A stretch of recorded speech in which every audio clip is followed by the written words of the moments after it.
Դպրոցականների համար նման այցի կազմակերպումը պատահական չէ։ Աշակերտների յուրաքանչյուրը մեծ ցանկության դեպքում հասունության տարիքի հասնելուց հետո կարող է այստեղ աշխատանք գտնել։ Ռուսական համագործակցություն ծրագրի շրջանակներում սա հարթակ է, որը հնարավորություն է տալիս երիտասարդներին սովորել Ռուսաստանի բուհերում Ռուսաստանի Դաշնության պետական կրթաթոշակների հաշվին։ Ճանաչողական շրջայցի առաջին կանգառը երկաթուղային տեխնիկայի վերանորոգման շենքում էր։ Այն Սանահինի երկաթուղու ամենահին կառույցներից է, որը սակայն վերջերս վերանորոգվել ու վերազինվել է նորագույն սարքավորումներով։ Երկաթուղայիններն աշակերտներին մանրամասն ներկայացնում են իրենց մասնագիտության առանձնահատկությունները, միաժամանակ խոսում նաև երկաթուղու պատմության մասին։ Իրենց դասղեկի ուղեկցությամբ աշակերտները եղան նաև դարբնոցում, ծանոթացան մետաղյա տարբեր գործիքների պատրաստման ժամանակակից տեխնոլոգիային։ Ես այստեղ առաջ անգամ եմ գալիս, շատ լավն էր։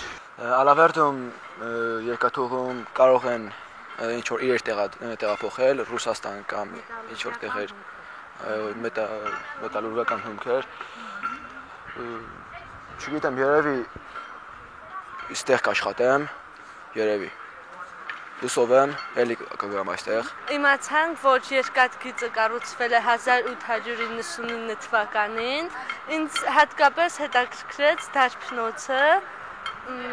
դարբին արամը շատ հետաքրքիր իրեր էր պատրաստել։ Ճիշտ է, չեմ ընտրի այս մասնագիտությունը, բայց ինձ շատ հետաքրքրեց եւ կցանկանամ, որ եւս հնարավորություն ունենանք էլի գանք այստեղ։ Դպրոցականները եղան նաև այսպես կոչված լսարանում, որտեղ նույնիսկ 30 տարվա մեքենավարները մշտապես սովորում են, վերապատրաստման դասընթացներ անցնում։ Երեխաներին ցուցադրվեց նաև տեսաֆիլմ, որը պատմում էր երկաթուղու ժամանակակից տեխնիկական միջոցների մասին, որոնցից այսօր նաև Սանահին մեքենայացված գծային ուղեմասում կան։ Երեխաներին տեղեկացվեց նաև Հարավկովկասյան երկաթուղում աշխատանքի հեռանկար ունենալու հնարավորության մասին։ Այդ հնարավորությունից այս տարի Հայաստանում օգտվել են 10 շրջանավարտներ, որոնցից 2-ն Ալավերդուց։ Այստեղ երկու քննություն են տալիս, 10 երեխա անցել են եւ հիմա արդեն սովորում են Ռոստովում։ Ուրեմն երկաթգիծը իր վրա վերցրել լրիվ ծախսերը, ընդհանուր մինչև հանրակացարան, ուսմավարձ, իրանց արդեն ապահոված է աշխատանք Հարավկովկասյան երկաթուղում,